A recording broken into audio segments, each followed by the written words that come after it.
Hola, buenas tardes a todos. Bienvenidos a la segunda sesión de Ciencia Aficionado de esta cuarta temporada. Gracias, como siempre, al cuarto Plan Anual de Divulgación Científica de la Universidad de Córdoba, en el que se marca esta actividad de la Unidad de Cultura Científica y cofinanciada por la Fundación Española para la Ciencia y para la Tecnología. Yo creo que casi por primera vez, y si no, Elena, que me corrija si me equivoco, traemos una novela de ciencia ficción a este club de lectura ultra contemporánea que ha enamorado a jóvenes adultos de todo el mundo. Divergente se publicó en el año 2011 cuando su autora, Verónica Roth, tenía tan solo 21 años.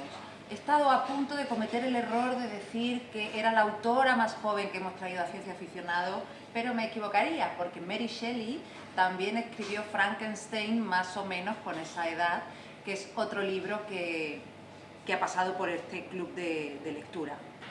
Divergente se mantuvo durante 11 semanas en la lista de los libros más vendidos de New York Times, de los libros más vendidos de literatura juvenil del New York Times. Forma parte de una saga literaria que se compone de 4 libros, este que es el primero, Divergente, otro llamado Insurgente, Leal es el tercero y 4, que no es exactamente, no forma parte de la saga, sino que son los acontecimientos vistos desde el punto de vista de otro de los personajes. Por supuesto, la saga ha sido llevada al cine. Hollywood compró los derechos de esta saga un año después de que se publicó, y el epílogo va a llegar a las pantallas en 2017, aunque por algún lado he leído que puede que no sea a la gran pantalla, sino a la pequeña pantalla, y que esta saga se convierta en una serie. Al parecer, y a todos los que os gusta esta saga, en el cine a todo el mundo le ha gustado muchísimo las 2 primeras, pero Leal, la tercera, ha tenido muy malas críticas. Fue la más castigada de la saga, y además algunos de los seguidores llamaron traidora a la escritora. Bueno, esta novela, como muchas de las que pasan por este ciclo, es una distopía. A lo mejor los que sois más jóvenes no sabéis qué significa este palabra.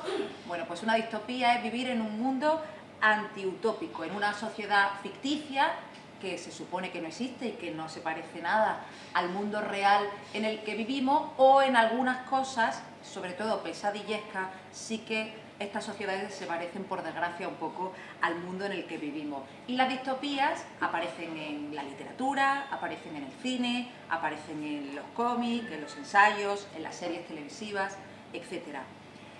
Verónica Roth está escribiendo otra saga, seguramente los que sois fans ya lo sabéis, otra saga también para jóvenes y más o menos del tipo de Divergente, y el primero de los libros se va a editar este año, en 2017. Supongo que muchos habréis leído la novela, otros no. Os pongo muy brevemente en situación.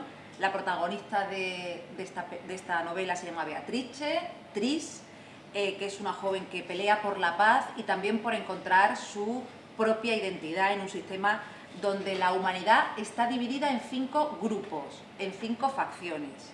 Los que pertenecen a la verdad, los que pertenecen a la erudición, los que pertenecen a la cordialidad, los que pertenecen a la osadía y los que pertenecen a la abnegación. Y hay otros que no encajan en ninguno de estos grupos, o que encajan en varios de estos grupos, como ella, que son los divergentes, y por eso son atacados. En esta novela hay religión, hay amor, hay violencia, hay madurez, hay rebeldía. Se mezclan muchísimos asuntos que ha sido esta historia comparada con los Juegos del Hambre. Para muchos críticos literarios es la hermana menor, esta novela es la hermana menor de la famosa Los Juegos del Hambre, para bien y para mal, y cuenta con muchas de las características típicas de estas novelas para jóvenes adultos. Por ejemplo, la falta de sexo, que es algo que se ha criticado o se ha comentado mucho en estas novelas, en las que hay violencia, pero por ejemplo apenas hay sexo entre sus protagonistas. La divergencia de la autora, y me vaya a permitir esta única licencia para mi gusto, porque no la conocía y me he documentado algo para esta sesión y he visto y he leído algunas entrevistas con ella, desde mi punto de vista, la mayor divergencia por la edad que tiene y al mundo al que pertenece es su abrazo a la fe cristiana, y además está muy orgullosa de ello, y la verdad es que me parece una divergencia en el mundo en el que vivimos, porque no es lo más normal en una chica norteamericana de 21 años.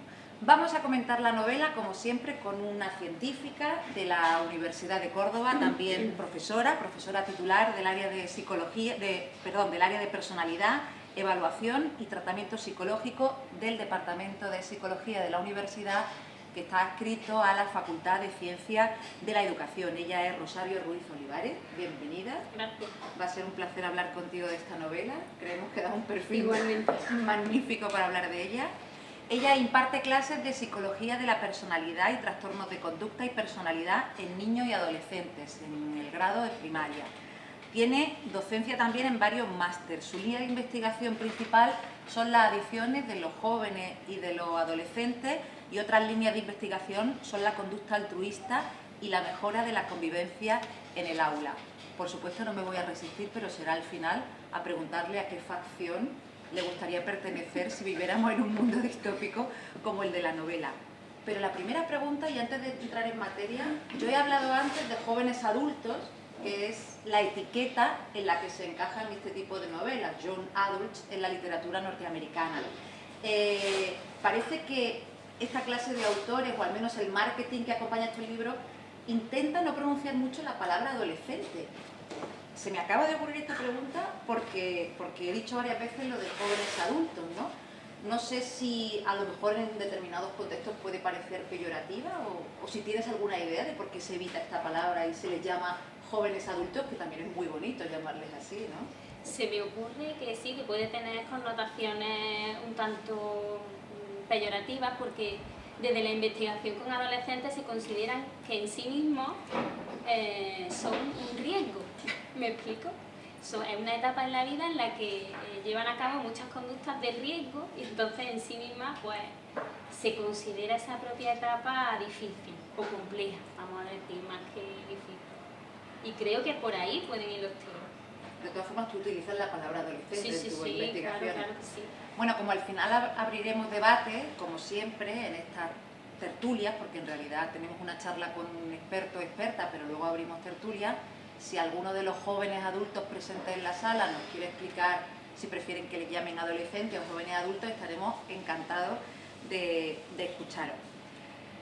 Rosario, ¿por qué crees que jóvenes adultos de todo el planeta y de muy diferentes culturas se han enamorado de esta novela? ¿Cuáles son las claves que maneja para que haya sido tan global? Pues a mí se me ocurre que tiene muchas cosas muy atractivas, como es la independencia familiar, como es la búsqueda de esa independencia, la búsqueda de sensaciones nuevas, la pertenencia a un grupo que elijo yo y que tiene unas características muy marcadas. Bueno, yo creo que el personaje de Tris tiene una evolución, independientemente de la facción a la que perteneciera, pues ella tiene una evolución muy importante, desde su forma de peinarse, de vestir, cuando llega al grupo y acepta las normas de ese grupo nuevo y le hace sentir cada vez mejor, porque además lo ha elegido ella. Y eso hace que uno, cuando toma unas decisiones que han salido de ti, pues uno lo acoge todo con más motivación. ¿Me explico? Y con más ahí. Eso, la iniciación en el consumo de drogas, el sentirse libre, todas esas cuestiones creo que han hecho que esta novela cause esa sensación entre los adolescentes. A mí me gusta la palabra adolescente. Adolescentes de todas partes, y tanto chicos como chicas. Sí. Bueno, sí que a mí me gusta que el personaje sea una chica, aunque siempre a las chicas nos toca el papel débil, pero bueno, se demuestra con creces que débil no es, que es muy valiente, pero bueno, que siempre nos toca un poco el papel ese. Y que los tiempos están cambiando, Sí, porque sí. Incluso en nuestra época ya era difícil encontrarte una novela de este tipo con una heroína como protagonista, era prácticamente imposible. En la novela, los personajes, cuando tienen 16 años, tienen la opción de cambiar de facción si piensan que a la que pertenecen pues no es la suya o no se consideran adecuados, con la contrapartida de que bueno, perderían todo su entorno y perderían todo su mundo. Esta ceremonia, Rosario, de tener que elegir y a una edad como los 16 años y reafirmarte tanto en tu personalidad y en tu identidad, ¿le has encontrado un paralelismo con las decisiones que tienen que tomar chicos y chicas en nuestro mundo y en la vida real de esas edades? Decisiones bastante importantes que van a marcar sus vidas. Sí, sí, se ve reflejado y además creo que en ese sentido me gustaría hacer una reflexión que muchas veces cuando los adolescentes, porque bueno, la chica tiene 16 años, es ese gran momento que tienen que decidir, ya nuestros adolescentes con 16 años tienen que tomar muchas decisiones importantes que pueden marcar o no, por ejemplo, su futuro en los estudios, por ejemplo, se me ocurre, ¿no?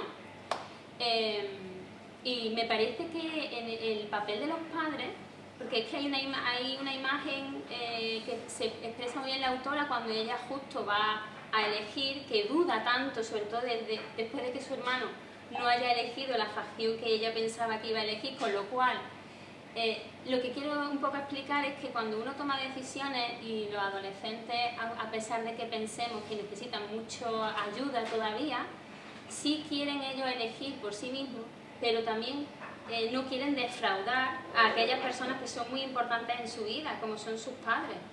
Entonces es muy importante en este caso que los padres leamos estas novelas para que entendamos un poco mejor, sí, claro que sí, yo creo que sí, que ellos no quieren defraudarnos, pero por otro lado quieren tomar decisiones suyas propias, que a ellos les hagan sentirse bien y felices. Y en ese sentido creo que la enseñanza es más para los padres que para ellos, porque es que ellos las tienen que tomar y que hay que enseñarles a tomar decisiones, porque no vamos a estar siempre con ellos y no es bueno, no es saludable que nosotros tomemos las decisiones por ellos.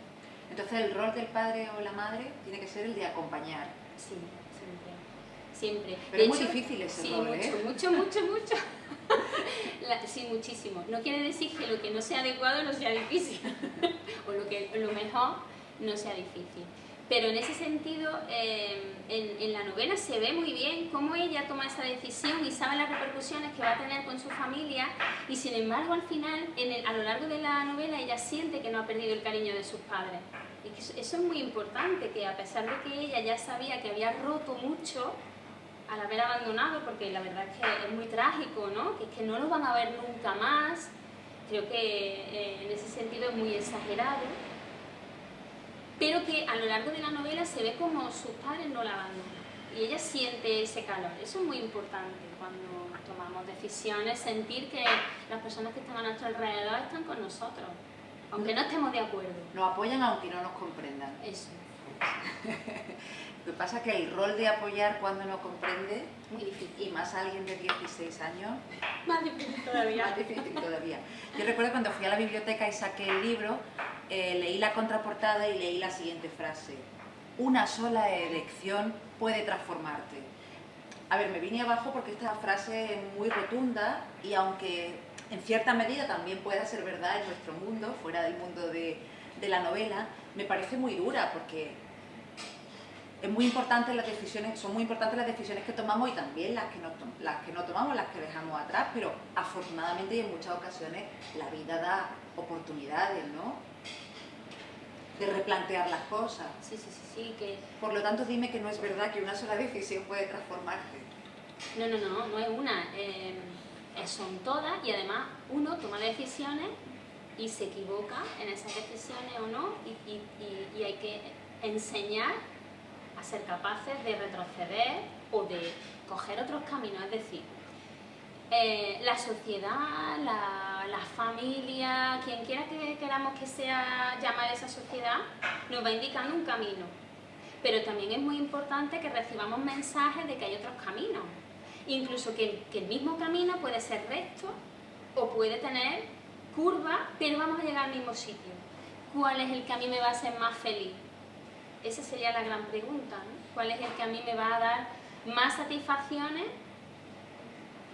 de acuerdo, a corto y largo plazo? Todo eso se pone en una balanza y todo eso hay que tenerlo en cuenta. ¿Me explico? Es decir, que nos podemos equivocar, que de eso se aprende y que los caminos no son siempre los que nos marcan las personas que están a nuestro alrededor o ni siquiera las que nosotros nos queremos marcar a ciencia cierta. No sé si me explico. Sí, Elijo una carrera y cuando llego hago primero, un ejemplo muy absurdo, me he equivocado.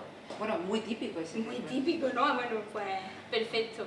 Y el sentir esa persona que no pasa nada, que la decisión de ahora seguir adelante o retroceder un poco y sopesar un poco mejor la decisión, eso es muy importante, todo el contexto que nosotros tengamos a nuestro alrededor. No sé si me estoy explicando, pregúntame Marta si... No, perfectamente. Pues ya está. Que nos sintamos apoyados de decir en un momento dado, pues que tiene sus ventajas y sus inconvenientes seguir, o decir un momento que mis padres lo tienen que entender, porque esto va a condicionar que me dedique a una cosa que no me gusta, que he visto que no es lo mismo. Entonces, puede determinar, pero hay que procurar que eso no debe ser así radical. De hecho, en otras sociedades, por ejemplo la norteamericana, por poner un ejemplo que casi todos conocemos, esa cultura del fracaso, no me gusta llamarlo así porque es demasiado negativo, pero se valora muchísimo el haber tenido una experiencia de fracaso, fundamentalmente en el ámbito profesional, para resurgir de esa ceniza mucho más fortalecido, mucho más fortalecida y mejor, y además se considera como algo muy valioso y aprendizaje en la vida, ¿no? Yo creo que aquí no tenemos tan interiorizada esa clase de cultura, por desgracia, ¿no? Pero suele ser un lugar común. Oye, ¿qué es ser divergente como Tris en la sociedad nuestra? ¿Qué se considera hoy aún ser divergente? Para mí, la sociedad que nos pinta la autora es muy anormal. No podemos ser solo una cosa. Entonces, para mí, divergente en nuestra sociedad es lo normal. Es decir, que nos caractericen, nuestra personalidad se caracterice de muchas cosas, no de una sola. Para mí eso es lo anormal, que tú no puedes ser solo cordial, tú no te puedes comportar siempre de la misma manera, esa es la idea. Es que eso no es normal en nosotros. Sin embargo, si trasladamos lo que para ellos es divergente en nuestra sociedad sería el comportamiento trastornado, que sí es verdad que nosotros lo contemplamos y de hecho en sociedades más, en otra cultura, en otro momento de la historia se ha eliminado a esas personas que tenían un trastorno o cualquier cuestión, que habían nacido con cualquier problema y no hace tanto tiempo eran escondidos. Ahora ya no es el caso, no están escondidos, están entre nosotros y están incluidos en la sociedad, ni siquiera integrados, están incluidos. Entonces, para mí, ya te digo, divergente para mí es lo normal, es decir, que nos caractericen muchas cosas. Y si lo trasladara de la novela, sería pues un poco el trastorno que lo que no considero que es normal, que se sale de lo normal. La enfermedad. La enfermedad, efectivamente. Lo que pasa, Rosario, que no quiero yo pecar de muy pesimista, pero tal y como se está polarizando el mundo, no me extrañaría nada que dentro de poco tiempo existan mucho más seres divergentes en este sentido negativo como el que pinta la novela. Pero bueno, no me quiero poner pesimista del todo.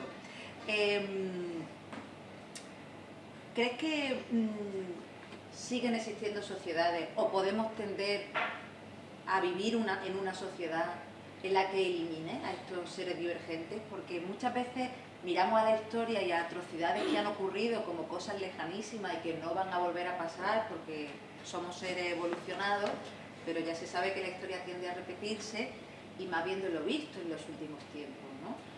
¿Tiene que ver un tanto con la condición humana ese deseo de las sociedades de eliminar al diferente? No, sería una opinión mía personal. No me puedo aventurar a decir que eso va a pasar de verdad, aunque los hechos históricos nos digan que es posible. Lo que sí me gustaría hacer hincapié es en el miedo que nos da lo diferente, a nivel más individual, ¿no? Nos asusta lo que es diferente porque no lo entendemos. Y ahí también entran cuestiones de respeto. Si yo respeto las diferencias del otro, estoy aceptándolo, aunque no lo comparte comparta, pero yo estoy aceptando cómo es esa otra persona y entiendo que podemos vivir juntos y no tengo por qué eliminarlo. ¿Me explico? Que la idea de que lo diferente me asusta, porque verdaderamente yo creo que en la novela en ese sentido aparece, ¿no? Que lo que no controlo, no lo quiero y lo quiero eliminar. Entonces, bueno, un poco por trasladar eso a nuestra vida cotidiana, pues lo diferente me cuesta trabajo aceptarlo, pero de ahí a eliminarlo, bueno, claro, me parece una cosa muy, muy grave que ocurre. Y que yo lo achaco a ese miedo que nos da. ¿Qué ocurre y qué ha ocurrido? Y que ha ocurrido en pos de la estabilidad social, nada más y nada menos, ¿no? Esas han sido las grandes justificaciones de la historia que nos han dado, efectivamente. Sí. Y que en muchas ocasiones, por distintas razones, hemos aceptado todo, o han aceptado en su momento los congéneres que lo veían normal. Cuando vemos algo que es normal, hay personas que entienden esos mensajes y los hacen suyos, pero luego hay otras personas que los aceptan por otras razones como miedo, como protección a su familia. Es que el comportamiento humano no es muy matemático, no es 2 más 2 son 4, aunque haya personas que les encantaría controlarlo y les encantaría que eso fuera así, pero yo creo que es mejor que no sea así y que aunque a nosotros como científicos nos complica mucho la vida, pero sin embargo es lo que tiene que ser y es que no es muy, en ocasiones no es muy predecible el comportamiento y depende de muchísimas cosas. Entonces hay siempre flecos que se nos escapan. Esa sociedad que describe la novela y en comparación con la nuestra yo creo que es bastante simplista porque nosotros somos mucho más complejos y las personas tenemos mucha mixtura y también mucha cara, pero sin embargo, y conecto con lo que te preguntaba al principio, mucha gente joven adulta del mundo se ha sentido muy identificada e incluso identificado con Tris, con la protagonista, ¿no? Supongo que también por su divergencia y porque no pertenece a ninguna de las facciones puras, pero ¿por qué más motivos se han podido sentir tan identificados con esta heroína? Yo creo que ella quizá es una idea que se me ocurre también, que quizá estamos muy acostumbrados a no salirnos de la norma establecida, ¿no? Y de que todo está ya predeterminado y que una vida feliz es una vida con una serie de cosas, con mi móvil, con mi tablet, con mi coche, con mi trabajo, con mi estabilidad. Y como eso veo que en los demás da estabilidad, pues yo entiendo que tengo que hacer lo mismo. Pero no siempre se tiene que dar así. Y entonces, por eso quizá pienso que el identificarnos con alguien o el ver cómo alguien hace algo distinto o a lo que a mí me gustaría aspirar a ser o a hacer en mi vida. Me explico que muchas veces muchas personas tienen dificultades de adaptación precisamente porque les cuesta salirse o decir yo es que soy diferente o yo entiendo la vida de otra manera y quiero además llevarla a cabo. Entonces quizás eso ha podido ser muy atractivo con la novela, aparte de la acción, de la estética, también lo creo, y de la facción que elige Tris. Claro. Que ya digo que es la búsqueda de sensaciones nuevas, el experimentarlo todo, el bullicio. La más aventurera. Es la más aventurera, por supuesto. Pero a una chica, por ejemplo, que lea en Córdoba Divergente que tenga 16 años, ¿en qué medida puede ayudarla Tris? ¿En qué medida Tris puede ser un espejo para ella? Pues yo creo que puede ser un espejo, dentro de que no es un libro de autoayuda ni mucho menos, pero creo que el aprender a tomar decisiones por sí mismo y el nunca olvidar lo que la familia y los valores nos han enseñado. No sé si me explico. Ella parece como que quiere romper radicalmente con su facción abnegada, sin embargo ella se va dando cuenta a lo largo de la novela que ella es más abnegada de lo que ella al principio consideraba. Y todos esos valores los aprendió en su familia y en su vida. Entonces eso es muy importante, que independientemente de dónde estemos, de con quién estemos, de lo que estemos haciendo, lo que hemos aprendido, lo que hemos vivido de pequeño o hasta esa edad está ahí, y es muy importante porque nos va a ayudar mucho a afrontar las situaciones de la vida duras.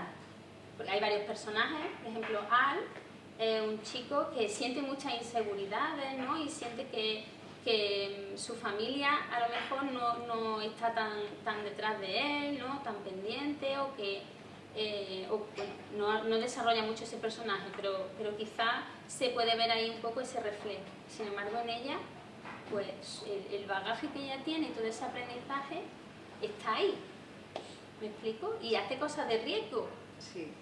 Porque los adolescentes y los jóvenes adultos tienen que experimentar cosas y tienen que probar cosas, pero también tienen que saber hasta dónde están los límites, qué cosas están bien, qué es el bien común, qué es hacer cosas buenas por los demás, en fin, la justicia, todas esas cosas las aprendemos en la familia. Tris pertenece de pequeña a la facción de la abnegación, que se traduce, yo no sé si esta es la intención de la autora o es la traducción al castellano, como altruismo, pero su nombre es abnegación. Desde mi punto de vista como lectora, que iba a ser crítica, yo creo que la abnegación y el altruismo son cosas diferentes. De hecho, conozco a gente muy abnegada que no es altruista y a gente altruista que no es abnegada, ¿no? De hecho, desde mi punto de vista, le noto hasta cierto carácter peyorativo a la palabra abnegada, que siempre se ha ligado a la madre abnegada, ¿no? Fundamentalmente. Entonces, cuando leía el nombre de esta facción, he de reconocer que como lectora tenía un cierto problema, pero lo mismo se trata de la traducción, no estoy muy segura. Pero tú que has precisamente investigado en el asunto del altruismo, ¿no crees que son cosas muy diferentes? Y de hecho, tal y como se describe en la novela la facción de la abnegación, estas personas también tienen sus momentos, ¿no?, de generosidad. No es todo dar a los demás sin esperar recibir nada a cambio, en ese carácter pues simplista y despojado absolutamente de toda personalidad que caracteriza la palabra abnegado, ¿no? No sé, estoy haciendo una pregunta muy compleja, pero No. ¿es lo mismo abnegación que altruismo? No es lo mismo. Lo que pasa es que ahora cuando has estado hablando de la autora he visto que es religiosa, y entonces yo he visto muchos tintes religiosos en la novela, pero bueno, tampoco, en fin, y allí he visto un poco de divergencia, ¿no? En ese sentido, de paralelismo también, y altruismo y abnegación no es lo mismo, y en la novela está mezclado, y además, bueno, como lo exageran mucho, pues claro, hacen que la persona poco menos, pues que no tenga que pensar nada en sí misma, que todo pensamiento, imagen de sí mismo, que no la deja mirarse al espejo, ¿no? Nada más que durante unos segundos, el cómo van vestidos, el ir siempre tapados. Eso tiene muchas cosas religiosas que nada tienen que ver con el altruismo, que yo entiendo, Sí. de ayuda a los demás y de hacer cosas desinteresadas por los demás, sin esperar nada a cambio. Pero eso nada tiene que ver con la despersonalización, que sí creo que tiene más que ver con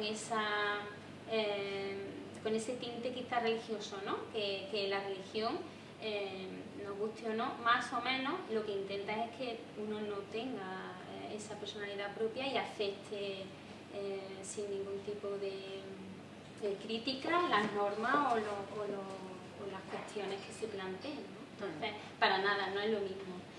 A mí, sin embargo, pues me llama mucho la atención la novela cuando empiezo a leerla, porque como he investigado este fenómeno, pues claro, yo siempre estoy como alerta, y es un tema además muy bonito que creo que deberíamos de investigar más, porque cuantos más altruistas seamos, mejor sociedad tendremos. Esa es mi opinión personal, pero no tiene nada que ver.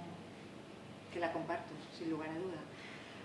Hombre, tuve la suerte de, al leer esta novela, no saber aún lo de la fe religiosa de la autora, porque la hubiera leído con muchos prejuicios. Lo he sabido después, afortunadamente, y opino exactamente igual que tú, ¿no? Que hay mucho de las normas religiosas, concretamente de la religión católica, en algunas de las cosas que describe, sobre todo en la facción de la abnegación. Entonces, me alegro no haberlo sabido. De hecho, leyendo la novela, entendía que la protagonista fuese divergente perteneciendo precisamente a esa facción y no a otra. O sea, claro. Si te has criado en la negación, lo normal es que por reacción te conviertas en una osada, ¿no? Puede ocurrir exactamente lo contrario, pero en la vida misma hay múltiples casos así, ¿no? Y bueno, yo me divertía pensando en eso y finalmente pues puede que algo de eso también haya, no lo sé. Otra frase increíble que he leído de la autora que escribió esta novela cuando aún iba a la universidad. Ella en la universidad estudió algo relacionado con la literatura, quiero recordar, y por supuesto hizo cursos de escritura creativa, etcétera, pero cursando sus estudios universitarios escribió Divergente y ha dicho que fue a terapia en repetidas ocasiones. No especifica si para tratarse o para documentarse para la novela, pero tanto fue a terapia como a clases de psicología. Y yo no soy psicóloga, Rosario, pero eso se nota mucho en la novela, ¿eh? Sí, se nota mucho.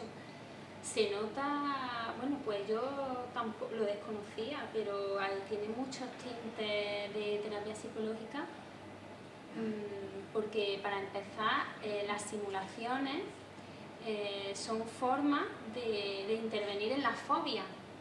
Además habla mucho de los miedos. No me extrañaría a mí que su intervención psicológica fuera sobre un miedo, no me extrañaría, ¿no? De hecho, actualmente se está haciendo terapia con realidad virtual para tratar fobias. O sea que en ese sentido la novela no es muy ficticia, porque verdaderamente se está haciendo y se están haciendo grandes progresos, porque es verdad que hay personas que tienen miedo específico, fobia a determinadas situaciones, que si no lo pones en situación, y en ese sentido la realidad virtual pues está ayudando muchísimo. A poner al paciente, digamos, en la experiencia, ¿no? Sí, porque eso es lo que... A sentarlo en un avión, por ejemplo, si tiene miedo a volar. Sí, porque la exposición a ese evento o a ese objeto al que tú tienes miedo es el procedimiento más eficaz, de los más eficaces, junto con otras cuestiones que hay para resolver el tema de los miedos excesivos o las fobias que podemos llegar a generar con algún objeto o alguna situación. Entonces la novela es que es constantemente, incluso la reestructuración cognitiva, que es otra técnica que se utiliza en la intervención con fobia, que es se trata de sustituir un pensamiento que tú tienes desadaptativo por un pensamiento más adaptativo. En este sentido, por ejemplo, la protagonista ella misma se autoconvencía de que las simulaciones eran eso, simulaciones, entonces se cortaban. O cuando el propio protagonista la mete en su, ¿cómo era?, su pasillo de simulación. No, del terror, ¿no? Sí, era la última prueba, sí. La metió con él, y entonces eso también es una forma de terapia que es de modelado, que es que te voy a mostrar cómo yo lo hago, o te voy a mostrar cómo es esto para que tú ya sepas de qué va. Y tenga pues eso, un modelo a seguir para poder superar tus miedos. O sea, y la respiración, porque la exposición consiste en que tú estás en esa situación, con ese objeto, ya te digo, y hasta que tú no controlas o no dejas de tener síntomas de ansiedad, no se para la exposición, ¿me explico? O sea, que tú misma, se te ayuda a que tú misma pues controles esos síntomas que tienes de palpitación. Entonces es que la novela en ese sentido es muy real, porque ellos mismos hasta que no controlan su respiración, que la relajación es que es otra terapia muy importante, no se cortaba el miedo, ese concreto que tenía.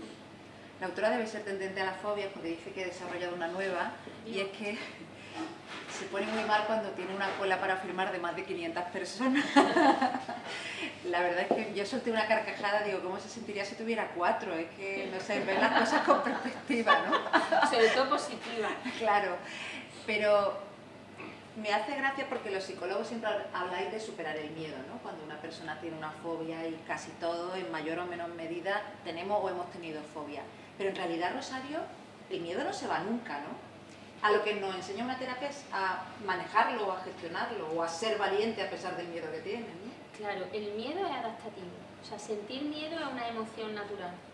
Lo que no es adaptativo es la exageración de ese miedo, que es un instinto de supervivencia, es que es bueno, es sano, saludable sentir miedo. Lo que no es adecuado es sentir ese miedo extremo que me incapacita a hacer cosas cotidianas en mi vida y que me limita. Ahí es cuando empieza el problema y ahí es cuando hay que intentar intervenir. Desde luego, si la persona tiene que querer que eso se solucione, normalmente la persona quiere porque le limita. Alguien que no pueda viajar en avión, y bueno, hay personas que pueden vivir sin montarse en un avión, pero si esa persona siente que se está perdiendo cosas en la vida importantes, pues es lógico que quiera aprender a que ese miedo no le limite. Pero miedo no da todo, a montar en un avión, al fin y al cabo, cada uno, o sea, que cuando uno lo piensa dice, es cuando es excesivo y ahí es cuando es desadaptativo, entiéndeme, que te limita para hacer cosas. Otra cosa en la que te hace pensar la novela es los temores, ¿no? Los personajes de la novela, lo normal es tener unos 10 temores y hay un líder, el de Osadía, que tiene 4 y por eso es un super líder, ¿no? Y la verdad es que yo decía, ostras, nunca he contado cuántos temores tengo, ¿no? Tendré muchos, tendré pocos, tendré lo normal. No sé si existe una media o alguna clase de ranking hecho por los psicólogos, ¿no? Hay miedos más frecuentes, pero porque se ve que provocan más problemas, pero como es a los animales, a la altura, que de hecho el protagonista tiene miedo a la altura, he dicho a los animales, a montarse en un avión, A espacios cerrados. a espacios cerrados, es decir, hay una serie de miedos frecuentes o de trastornos, ¿no?, más frecuentes, pero no hay una lista a la que tengamos que tenerle miedo, porque eso es muy personal. A cada uno de nosotros tenemos nuestros estímulos que nos dan más cosas que otros, pero no como la novela lo presenta. Pues antes de abrir el debate al público, queríamos preguntarte por tu investigación, por vuestra investigación en tu departamento. Tú lo has dicho antes, el individuo es un ser complejísimo. Estudiarlo y estudiar su mente y de dónde vienen las cosas, bueno, debe ser una tarea ingente que por supuesto no acaba nunca, pero grosso modo, porque supongo que tienes para escribir varios libros, pero ¿de qué forma investigáis y de qué forma avanzáis en vuestras investigaciones concretas en el departamento al que perteneces? Pues, como bien dices, estudiar a la persona no es fácil. Nosotros, pues, nuestro objeto de estudio es la persona, su comportamiento, sus pensamientos, y como ya te he dicho antes, son fruto de un montón de variables. Y bueno, y aunque la psicología dentro de las ciencias sociales es quizás del ámbito de la ciencia que más utiliza el método científico propiamente dicho, tratando de que los resultados sean lo más fiables posible, pues nos encontramos con una dificultad muy grande, y es que se nos escapan muchas variables, es muy difícil de controlarlas. Intentamos recoger información de muestras de muchas personas a la vez, tratando de utilizar instrumentos lo más fiables posibles que traten de medir de una forma precisa el fenómeno aquel que estamos estudiando, que también tiene eso mucha complejidad, porque tienes que jugar con que la persona esté siendo sincera, que esté contestando. Por supuesto, la herramienta por excelencia es la observación del comportamiento, pero claro, esa observación también tiene que ser sistemática, tiene que tener una rigurosidad científica, porque lo que está claro es que los psicólogos y las personas que nos dedicamos al ámbito de la psicología queremos hacer ciencia y queremos que nuestros resultados sean fiables y que sirvan para mejorar la vida de las personas y que ese gran esfuerzo sirva para algo, y para eso pues hay que hacer las cosas bien. Claro, que creo que estáis en un campo con demasiado intrusismo anticientífico, lo podemos o pseudocientífico. Sí, quizás sí. Y entonces un campo más sensible que otro. Sí, claro, porque cuando yo te hablo a lo mejor de controlar variables, pues quizás diga, pero eso cómo puede ser, pero se puede hacer, se puede intentar hacer, y de hecho se hace, porque si no es muy difícil, seleccionando a lo mejor a las personas con una serie de características concretas, por ejemplo, que tengan un trastorno concreto, y entonces solo las puedes estudiar a ellas, observándolas de forma a lo largo de mucho tiempo para poder ver evolución en ella, desarrollando instrumentos de verdad fiables, pero claro, ya te digo que no es tan fácil como otros ámbitos que quizás pues tienen otra dificultad, que no digo yo, vamos, que por supuesto biólogos y bioquímicos y que no pueden dejar ni un sábado ni un domingo de ir a cuidar los cultivos, de ir a vigilarlos, pero no dejan de ser eso, células y cuestiones que tú puedes manipular, te puede dar la cantidad justa de afecto y cariño. ¿Te imaginas que pudiésemos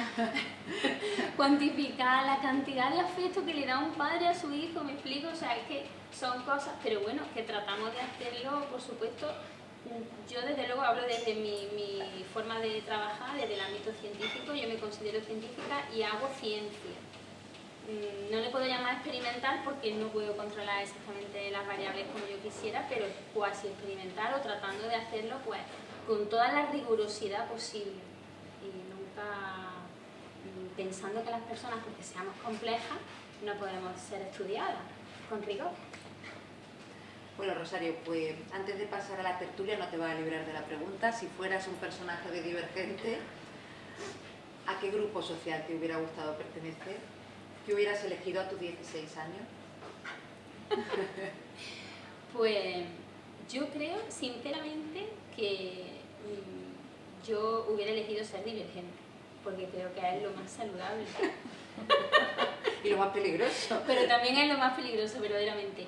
Pero si no hubiera tenido más remedio, quizás porque siento especial sensibilidad, hubiera sido de abnegación, pero entendiendo esa abnegación por ponerme en el lugar del otro, por ayudar a las personas que más lo necesitan, que creo que es la forma de crear espacios de paz. En fin. No ser una esclava, sino una persona altruista. Exactamente. Exacto. La mezcla, si es que el ser divergente es lo ideal. Sin duda. Bueno, pues estamos deseosas de escucharos vuestras preguntas, vuestros comentarios sobre la novela, los jóvenes adultos, los adultos medianos, los adultos adultos. Todos sois bienvenidos. Los adultos adultos. Yo tengo una pregunta. Bueno, tengo un montón que he ido anotando aquí. Pero es que me lo has puesto a huevo con tu respuesta, ¿no? Has dicho antes que ha habido mucha identificación, era fácil identificarse con Tris por la divergencia y demás. ¿Crees que realmente esa identificación tiene que ver con que todos nos sentimos especiales y nos creemos rebeldes y demás? Y también me gustaría que analizara en el público de los jóvenes adultos. Nos creemos especiales, pero realmente somos divergentes, porque quiero decir, luego si analizas el comportamiento social, no hay divergencia, ni hay rebeldía, ni hay un cambio. La divergencia de alguna manera puede implicar esa rebeldía o ese espíritu revolucionario, ¿no? de buscar el cambio, de buscar lo diferente, de apostar por eso. Es un recurso. Mejores, quieres decir, ¿no? Bueno, no sé si son mejores o peores, pero es verdad que yo creo que ahora es fácil. Bueno, bien, somos todos rebeldes, pero somos rebeldes leyendo la novela. A la hora de la verdad. Sí, me gustaría. La verdad es que yo creo que todos somos divergentes. Yo lo vivo desde el punto de vista psicológico, porque todos somos diferentes. La personalidad no es algo que sea homogénea. Cada uno de nosotros tenemos una composición de la personalidad totalmente diferente, pero tenemos ciertos aspectos que nos parecemos. No sé si me estoy explicando, pero mi composición... Pero tu divergencia no depende de que voluntariamente quieras ser divergente, lo eres porque lo eres y porque la humana es así. Porque la personalidad hay una parte que se nace con ella, que no se sabe cuánta ni cómo, pero sobre todo se hace a lo largo de la vida, y se supone que ya a los 16 años ya se tiene ya mucho bagaje de aprendizaje de cómo uno es. Entonces esa rebeldía, no sé un poco muy bien a qué te refieres, pero nos hace mucha ilusión estas historias. Pero luego yo lo que creo es que a la hora de la verdad es más difícil llevarlo a cabo. No sé si me explico. Uno es como es, eso no se puede evitar. Pero claro, la sociedad marca muchas normas y muchos cánones, por así decirlo, ¿no? Y ahora mismo, adolescentes que, por ejemplo, no tengan un móvil, no están en el mundo. No sé si me estoy explicando. Perfectamente. Y ahora mismo, no tener un móvil sería divergente en la novela. Súper divergente. Súper divergente, ¿no? No sé si me estoy explicando. Y entonces, claro, ¿dónde está la rebeldía? No está en ese sentido, digo, a nivel social, que se plantean los adolescentes una vida diferente a la que tienen. Esa sería la pregunta, ¿no? Quizás. Y los adultos, ¿le enseñamos modelos diferentes a los que poder imitar o...? No sé si me explico perfectamente. Mira, Elena, una vez Juan José Millán, precisamente en la Facultad de Ciencias de la Educación, hace ya muchos años, dio una charla a alumnos y a profesores. Y yo estaba allí por casualidad. Y dijo una cosa que es que no se me va a olvidar en la vida. Dice, hoy día, ser un chico o una chica rebelde, todos tendemos a pensar que él, que sale un sábado por la noche, bebe con su amigo y le tira una piedra a una marquesina de una parada de autobús. Dice, no. Un joven rebelde hoy día es el que se queda un sábado por la noche en su casa leyendo Madame Bovary. Ese es una caja de bombas. Ese es una caja de bombas. Y claro, todo el mundo se rió muchísimo porque, claro, una persona que con 17 años, un sábado por la noche, está leyendo Madame Bovary, yo no digo que vaya a ser más feliz, ni mejor, ni nada, pero diferente, interesantemente diferente, sin lugar a dudas, pero él lo dijo con mucha gracia, ¿no? Has dicho que Rosario, que a los 16 años, en un momento de la conversación que teníais, que tomar la nota así rápida, dice, ya hemos terminado de formar esa personalidad o gran parte de esa personalidad. ¿Hemos terminado de aprender con 16 años? ¿Cómo se modifica la personalidad a partir de esa edad? Pues mira, no sé si lo he dicho, pero a los 16 años no acaba. Lo que tiene ya la persona es un bagaje ya importante de experiencia, pero evidentemente le queda mucho todavía por aprender. De hecho, es una etapa en la que si no se ha hecho antes, hay una búsqueda de la identidad, ¿no? De quién soy, ¿no? Yo quién soy y qué voy a hacer con mi vida. Pero también me pregunto de yo quién soy, qué cosas valoro. Y en ese sentido, como he dicho antes, en este caso la familia o los otros, porque en el caso del libro es sobre todo mis iguales, los demás son los que me dan mensajes a mí de cómo soy. No sé si me estoy explicando, es decir, ¿cómo conozco yo mi personalidad? Pues por la reflexión que yo hago de mi comportamiento, pero fundamentalmente por los mensajes que me da mi entorno. Tú eres muy egoísta. O hay que ver lo buena persona que eres. Eso me lo dice a mí mi entorno y yo voy analizando todas esas cuestiones, ¿no? Y voy diciendo, y entonces eso me ayuda a conocerme y me ayuda a saber cómo soy. Y bueno, y con respecto a tu pregunta, evidentemente seguimos aprendiendo y en cuanto a modificar nuestro comportamiento se está modificando constantemente. Lo que sí es verdad es que hay cuestiones en nosotros que nos cuesta más trabajo cambiar. Los investigadores hablan ahí de una estabilidad en la personalidad, es decir, hay rasgos de la personalidad que son más estables y que por eso nos cuesta más trabajo cambiarlos, como que vienen con nosotros de fábrica, por así decirlo.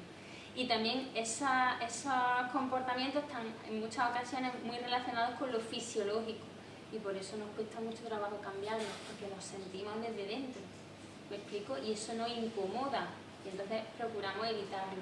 No sé si me estoy explicando. Esa parte final no te la entiendo. Sí, que cuando por ejemplo... Sí, la fisiología por medio de cuando cuando tú sientes en tu cuerpo cosas desagradables por algo que te está pasando, por ejemplo...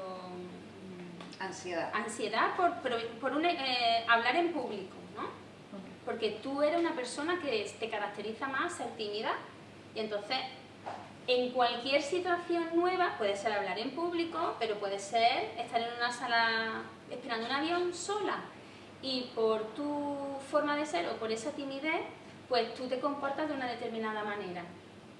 Y si en ese momento alguien te fuerza, Es decir, si tú no quieres hablar en público y alguien te fuerza, o si tú no quieres pasar el mal rato de levantarte, ir a la cafetería sola y tomarte un café, lo evitas. No sé si me estoy explicando. Porque tú tienes sensaciones físicas de que eso no te gusta y entonces lo evitas.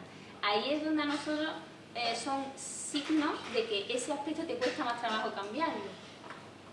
Y eso nos da pie a nosotros a pensar que hay una estabilidad en ti, es decir, que eso se repite a lo largo del tiempo. Tú vas a ser tímida siempre, pero vas a aprender que en determinadas ocasiones esa timidez no te va a dejar, tú vas a permitir hacer determinadas cosas sin que eso te limite. No sé si me estoy explicando. Sí, por eso el valiente no es el que no tiene miedo, sino el que a pesar de tener miedo Hace las se cosas. aguanta y Eso hace es, las cosas. Eso es. Hay una niña con la mano, una joven adulta con la mano levantada. Has dicho antes que todos tenían podían ser solo anegados o cordiales, pero lo que yo entendí cuando leí este libro era que todos eran divergentes, pero que los divergentes tenían un nivel más alto de divergencia, eso es lo que yo entendí.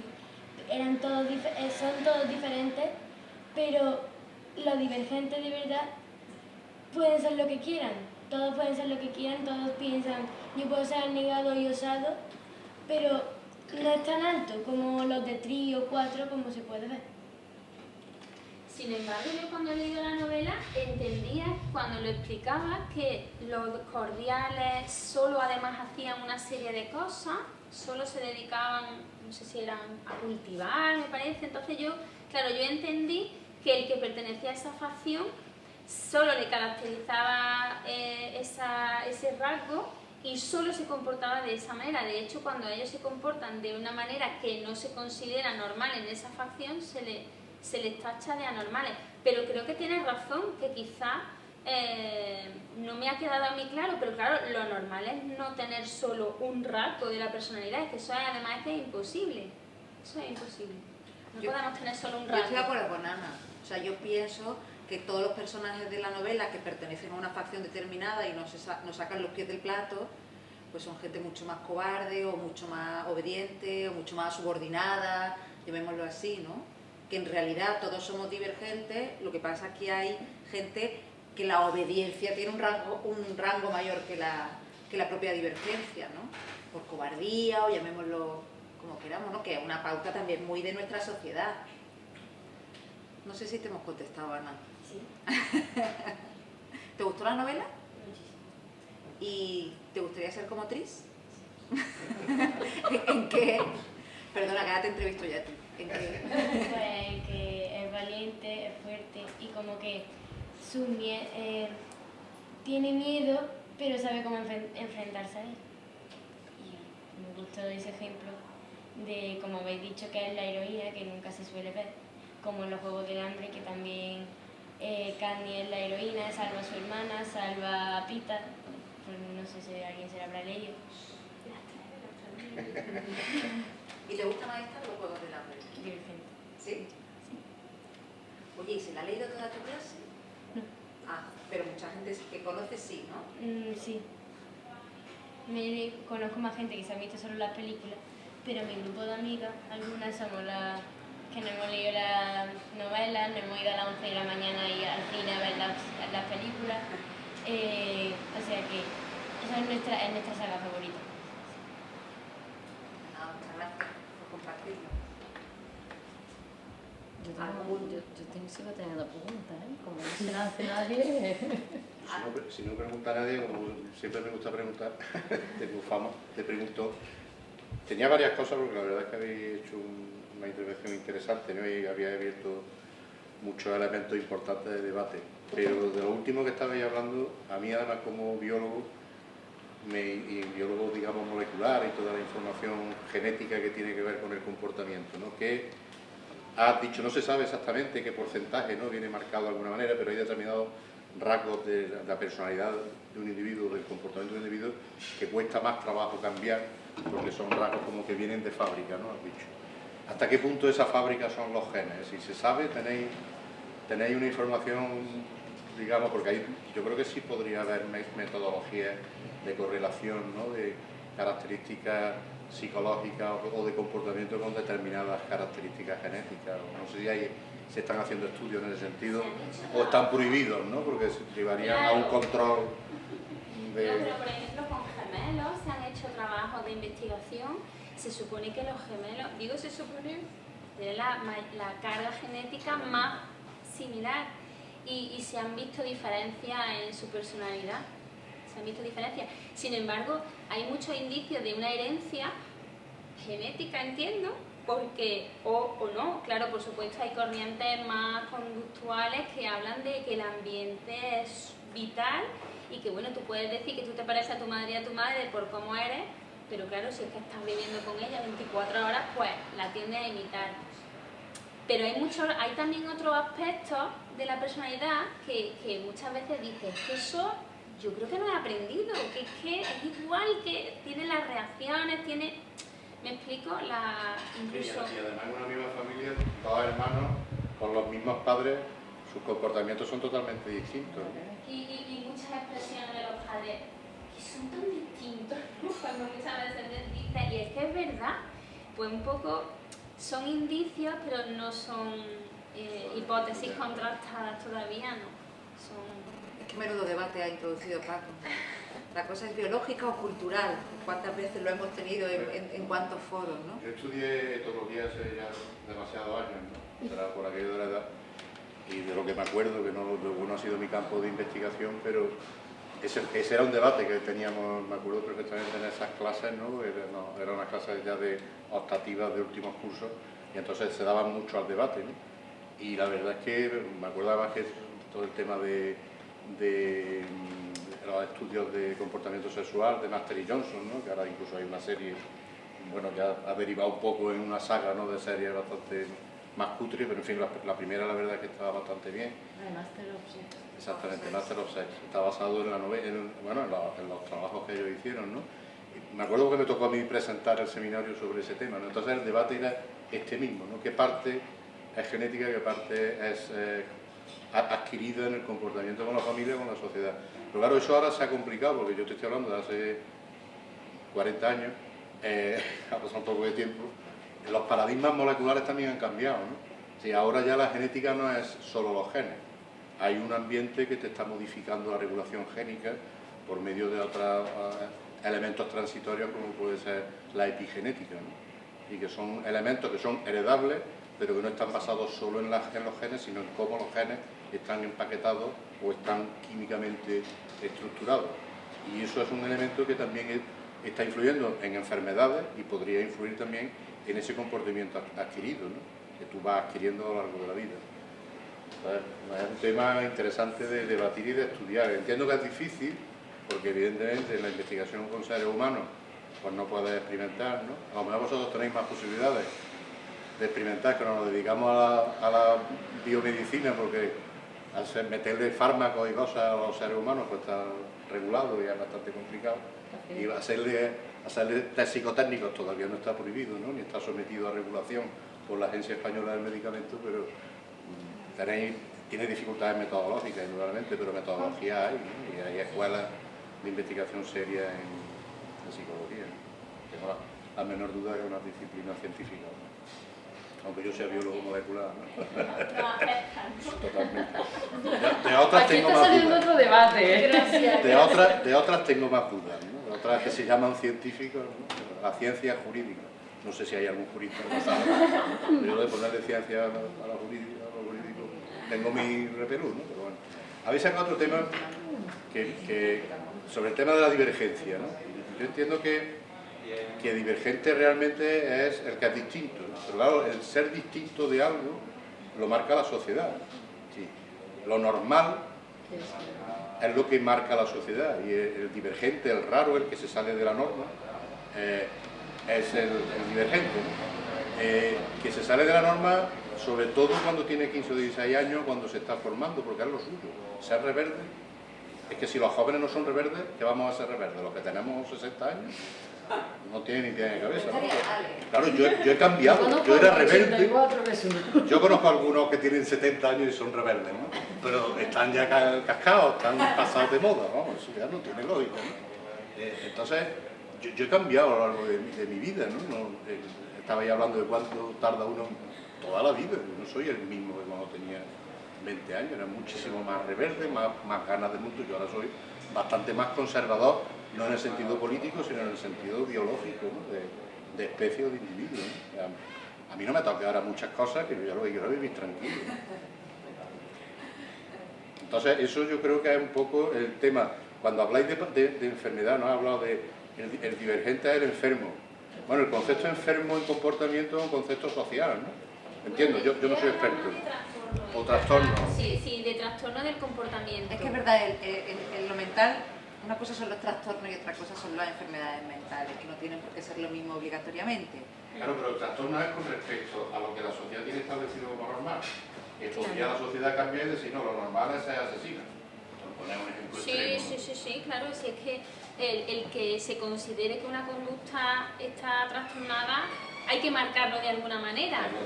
Exactamente. Y entonces ahí ya está el debate servido, que es donde está el límite entre una cosa y otra. Hay criterios, evidentemente, y se establecen una serie de principios para que todo el mundo que esté observando algo vea si hay o no hay trastorno, pero evidentemente la línea es muy débil en algunas ocasiones, que no dejan de ser normas sociales, lo que se considera normal aquí no es lo mismo que se considera sin ir más lejos, en Alemania o en una tribu africana, por supuesto, aquí tratamos el frenillo. Aquí tratamos el frenillo, sin embargo en otros países como Francia o Alemania no se tratan esos tipos de aspectos logopédicamente. Entonces, ¿Y por qué tratamos el frenillo aquí y no se trata? Porque la R en el lenguaje la decimos y en Francia y en Alemania no se pronuncia la R fuerte. Claro, entonces no es necesario, fíjate qué cosa. Francesa. Claro. Yo siempre pongo el mismo ejemplo para que se vea claro, ¿no? Que, fíjate qué ejemplo, ¿no? Y ahí está la línea muy delgada. Incluso familias que consideran que la conducta de su hijo es normal y sin embargo tú lo estás viendo y dices, pues para mí no es normal. O sea, fijaros que sí, y como yo considero que es normal, no busco ayuda porque no la necesito. Entonces, los trastornos de la conducta tienen esa idiosincrasia en sí mismos, que son complejos de definir. Otro tema que había hablado al principio es digamos, el control o el papel que juega la familia, ¿no? Y la sociedad en ir dirigiendo la conducta de la gente joven, ¿no? Yo creo que esta novela le atrae mucho a la gente joven porque se ven reflejados como rebeldes, ¿no? Los jóvenes, yo creo que un poco iba por ahí la intervención de ella, ¿no? Anteriormente. O sea, me gusta porque se enfrenta a los problemas, es arriesgada, se ven como lo que ellos son, ¿no? Y por eso es atractivo para la gente joven. Pero en el sentido de lo que estaba hablando de el efecto de la familia y tal, ¿no pensáis que estamos en una sociedad excesivamente proteccionista ahora mismo? Yo por lo menos lo veo ya tengo muchos años, tengo mi experiencia personal, la de mi hijo y ahora la de mis nietos, ¿no? Entonces yo creo que vamos cada vez a una sociedad más protectora, donde formamos menos en esto que tú estabas diciendo antes, de que vayan aprendiendo a ser independientes, vayan aprendiendo a formar su propia personalidad, ¿no? Yo tengo amigos que poco menos que le han elegido la carrera a su hijo y luego pues tienen problemas de frustración importantes, ¿no? Y son gente además de mi generación, no te estoy hablando de gente ya mucho más mayor y mucho más joven. Pero yo veo que estamos yendo a un modelo de educación y de formación, tanto en la familia como en el sistema educativo, que prepara poco para madurar y para enfrentarte a los problemas de la vida prematuramente. Y estamos envejeciendo todo, ya no solo porque duremos más en la vida, sino porque también maduramos emocionalmente y desde el punto de vista del comportamiento mucho más tarde. No sé si estáis de acuerdo, ¿no? Yo entiendo una parte que dice, de hecho en la intervención de Rosario era la primera nota que he tomado, ¿no? Cuando has hablado del caso de la carrera, ¿no? Dice, hay que aprender que tienes derecho a equivocarte. Y sin embargo, has elegido un ejemplo que a lo mejor yo no hubiera elegido, porque o sea, el aceptar que nos equivocamos y que tomamos decisiones erróneas no es una cosa que le pase solamente a los jóvenes adultos, sino que nos puede pasar cuando uno cumple ya los 40 y demás, y ha tomado una decisión y ha ido, o sea, que lo podemos ir modificando. Pero es cierto que el ejemplo de los jóvenes me llama la atención porque le cruzo otra variable, que es la responsabilidad en las decisiones. Tú has tomado esta decisión porque precisamente el ejemplo que has utilizado de chicos que no era lo mío. Ahora voy a probar esto, ahora voy a probar otro. Bueno, no, quiero decir, también es verdad que has hablado de límites. Tenemos una amiga, además de Tuare, y la conoces, que es Ana Freisas, de vuestro departamento, que siempre decía, necesitamos muros, ¿no? O sea, muros hasta aquí, la contención. Estoy de acuerdo en parte de lo que dices sobre la protección, pero no estoy de acuerdo en algo que tiene que ver con la educación emocional. Creo que ahora la educación emocional está facilitando que la gente joven, o sea, los jóvenes adultos, sean de otra forma. Y el caso que además creo que es lo que más va a beneficiar, hoy venía escuchando en la radio alguien que hablaba sobre actuaciones, cuando se ven los resultados, ¿no? En este tipo de... Tardaremos en verlo en generaciones, pues probablemente cuando yo sea abuela ya veré, espero, que los hombres, que ahora son jóvenes adultos, serán de otra manera, porque emocionalmente han tenido madres y padres que se han ocupado de su educación, que han estado mucho... Y eso se tiende a ver desde determinado sector como un exceso de protección. Que hablemos lo que... O sea, bueno, está feo porque cuando hablamos de ciencia además está muy feo como hablar de la experiencia personal, ¿no? Porque dicen, no te fijes en tu ejemplo porque el tuyo no es la mayoría. Pero sí es algo que, bueno, también estoy dando una opinión personal y muy poco científica, evidentemente, ¿no? Pero es verdad que mantenemos más la conversación. Entonces, ¿eso es proteccionismo? Pues no sé, probablemente... No es incompatible lo que estás diciendo. O sea, creo que no, en absoluto. Por eso te he dicho, estoy de acuerdo en una parte, pero en otra no. Estoy de acuerdo en que tenemos que aprender también como en todo, ¿no? A no excedernos en eso, en hacerles responsables de pues, lo que te digo. O sea, oye, has elegido esta carrera. Pues, por supuesto que te puedes equivocar, y todos tenemos casos cercanos hasta de gente con nuestra edad que eligió un camino y acabó exactamente en el opuesto, radicalmente, bueno, pero hay que hacerse responsable. Esa variable de la responsabilidad en la que ahí es donde coincido con Paco. No, eso es muy importante, pero eso es algo que lo que sí está demostrado científicamente es que hay que trabajarlo lo antes posible. Que eso hay que enseñarlo desde pequeño a un nivel de pequeño. La responsabilidad, la autonomía, el tomar decisiones a su nivel y el estar nosotros acompañando eso, porque luego cuando tengan que tomar decisiones más importantes ya han tenido muchas experiencias. Se podrán equivocar, pero es menos probable, o al menos esa decisión habrá tenido un peso mucho más importante, ¿me explico? O incluso ese retomar otra carrera será incluso a lo mejor diciendo, pero es que me voy a tomar además un tiempo, porque esto lo tengo yo que valorar, que no voy a estar pico, no sé si me explico. Entonces que todo es un aprendizaje y las cosas, lo que no se puede pretender es que en la adolescencia queramos enseñar o queramos que los adolescentes o los jóvenes adultos hagan cosas que no han hecho nunca. Quizás, no sé, me voy a explicar.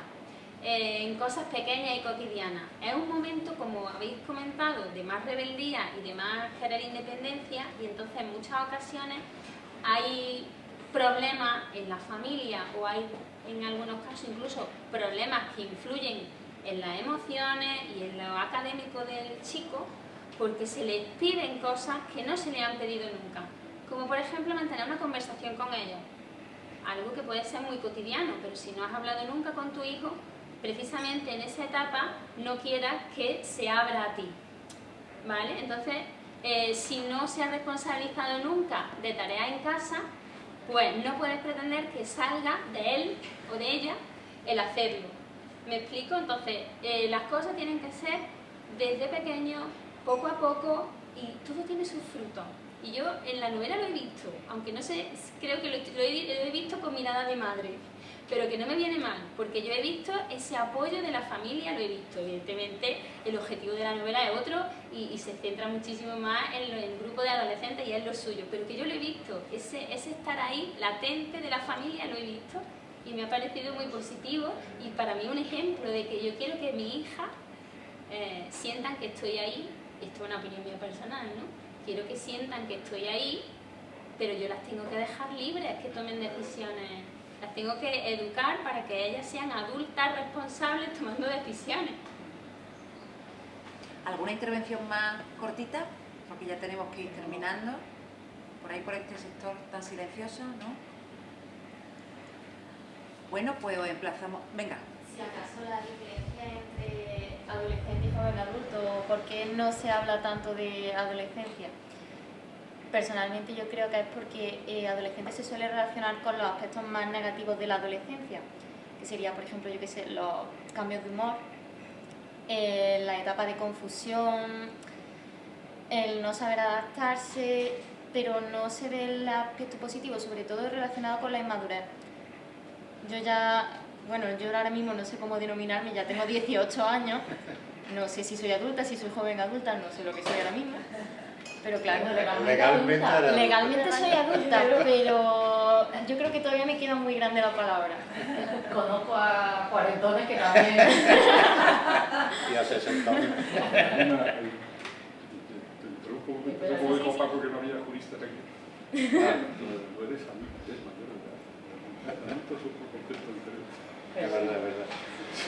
Si no me corrige, no sé. Sí, pero eso es lo que dice el Estado. Pero ya está hablando de cómo... Por eso te digo, cuidado que los conceptos a veces son complicados. Ella es mayor de edad, no, adulto es otra cosa. Sí, perdón. Eso que yo creo que los adolescentes en sí no quieren ser reconocidos como adolescentes principalmente por relacionarlo con inmadurez. Como que quieren dar un paso más y no ser considerados como inferior entre comillas, ya que los adultos muchas veces no saben si tratarlos como niños, como personas, como jóvenes adultos o como adolescentes, entonces es complicado. Y ahí ya, no sé, por eso a lo mejor prefieren ser llamados jóvenes adultos. ¿O tú te lo llamas adolescente o jóvenes adultos? O sea, ¿os reconocéis como adolescente? Alba, ¿tú te reconoces como adolescente? Tú dices, yo soy adolescente. Yo es que también es como si nos separaran del resto por meternos en adolescentes. Ya. Entonces yo me siento más identificada con lo de jóvenes adultos. Lo que pasa es que lo de jóvenes adultos es como lo de la posverdad, ¿no? Ahora llamamos posverdad y antes eran mentiras. Entonces, ¿por qué no inventamos palabras? Porque hemos, Sí, para buscar porque el hemos encaje, a lo ¿no? mejor Mentira ensuciado es muy demasiado duro, otra posverdad, palabra. Pero Paco, en realidad una marca publicitaria, ¿eh? Totalmente. Pero yo me pongo en mis 15 años, en la edad que tienen Sí, ellas, lo entiendo lo que y dices. me hubiera molado muchísimo que me llamasen joven adulta, te lo digo en serio. Es que adolescente tiene una ¿Por qué no se llama connotación. joven sin adulta? Pues es joven. Porque El desarrollo biológico lleva esto y no es despreciable, es una fase magnífica. Ojalá yo tuviese 15 años. Me pudiese doblar, no me tuviese aquí. No, pero yo creo que sí lleva razón en una cosa que dice y que lo puntualice la psicóloga. Es verdad que la mayoría de la sociedad, ya sean padres o personas de fuera, no saben muy bien qué hacer con un adolescente o joven adulto, no saben muy bien cómo tratarle, ni cómo hablarle, ni nada de eso, ¿no? Es más fácil hablarle Sí, asustáis. Asusta. ¿No haría falta una escuela de padres? También nos siempre, forma a ser padres. siempre, No sé que existen, pero no están extendidas, son La minoritarias. escuela de padres siempre Claro. hacen falta, digo, que siempre hacen falta. De hecho, Pero de lo vete que a la escuela de hablaba. padres actuales en la tele, los programas estos bestias que hay, la gente haciendo barbaridades, ¿no? Tienes que buscar. Nos reflejamos ahí, lamentablemente. Sí, No, la bueno, media, los que estamos aquí somos una minoría, lamentablemente. Rosario ha empezado esta charla diciendo, este libro estaría muy bien que se lo leyesen muchos padres. Yo no sé si las seguidoras de Divergente, Ana y Alba, ¿os gustaría que vuestros padres leyesen el libro? Ya me lo arreglo. Algunas partes sí, algunas partes no. Pueden hacer edición para padres. Comentada, ¿no? Para el padre.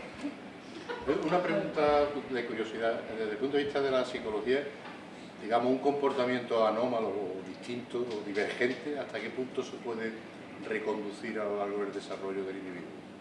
Siempre. ¿Con total eficacia o hay patologías, Depende. digamos, que tienen depende. una base fisiológica y encima con fármacos? Claro, es que depende del caso que sea, pero fármacos no tienen por qué utilizarse, que hay terapia psicológica que funciona y que perfectamente se puede vivir incluso sin el trastorno. Ya digo, depende del trastorno y depende de la situación, en fin, pero no tiene por qué haber farmacología ya de por vida tampoco. La farmacología es un apoyo a la terapia psicológica. Lo que pasa que, bueno, que parece que vivimos en una sociedad que claro, que el medicamento tiene que estar ahí para siempre y para nada. Es un apoyo y en muchas ocasiones un apoyo muy necesario, pero que ya de hecho hay muchísimos psicólogos, investigadores, profesores muy renombrados que adolecen totalmente de lo que es el fármaco, que para nada es, y que se puede superar muchísimas cosas. Eso sí, hay trastornos mentales más graves que requieren una constancia, un seguimiento con más ahínco, pero el resto nada. Se da en el alta totalmente. Hay que abogar por tratamientos eficaces que no haya que tenerlos siempre, sino que se hacen y funcionan. Bueno, aquí lo vamos a dejar porque este sitio tiene que cambiar el rol de tertulia literaria por el de restaurante que va a dar de cenar. Rosario Ruiz Olivares, muchísimas gracias. Muchas gracias a Ha sido un vosotros. placer escucharte, hemos aprendido mucho. Nuestra próxima cita el 22 de marzo, apuntadlo, con Juego de Tronos y el profesor Enrique Soria de Historia Moderna de la Universidad de Córdoba. 29 de marzo. Al 29, perdón, el 29 de marzo. Así que aquí os esperamos porque aunque sea ya primavera, winter is coming. Gracias a todos. Gracias.